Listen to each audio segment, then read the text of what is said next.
SIP मध्ये गुंतवणूक करणाऱ्यांसाठी महत्त्वाची बातमी आहे. एसआयपी म्हणजेच सिस्टमॅटिक इन्व्हेस्टमेंट प्लॅन मध्ये गुंतवणूक करणाऱ्यांना तज्ज्ञांनी इशारा दिलेला आहे. गेल्या काही काळामध्ये एसआयपी मध्ये गुंतवणूक करण्याचा कल हा मोठ्या प्रमाणावरती वाढलाय.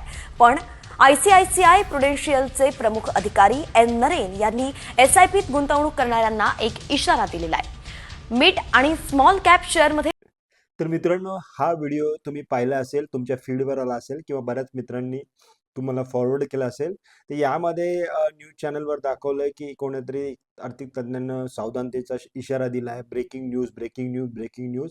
तर सांगायचं झालं तर मित्रांनो, हा अतिसामान्य सल्ला आहे. प्रत्येक फायनान्शियल ॲडवायझर किंवा आर्थिक गुंतवणूक सल्लागार अशा प्रकारचे सल्ले लोकांना, क्लायंट्सला देत असतो. जर तुमच्याकडे ॲडवायझर नसेल आणि तुम्ही स्वतःहून गुंतवणूक करणार असाल, तर high beta sector like mid cap किंवा स्मॉल कॅपमधनं गुंतवणूक करताना तुम्ही विचारपूर्वक केली पाहिजे. शॉर्ट टर्म कालावधीमध्ये अशा हाय बीटा सेक्टरमध्ये जर गुंतवणूक केली तर कदाचित तुम्हाला जास्त निगेटिव्ह रिटर्न दिसू शकतात.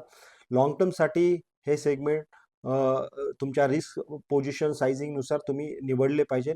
हे आर्थिक सल्लागार नक्कीच त्याच्या क्लायंटसाठी करत असतो. तर हा अतिसामान्य सल्ला आहे, याच्यात घाबरून जाण्यासारखं काही नाही आहे.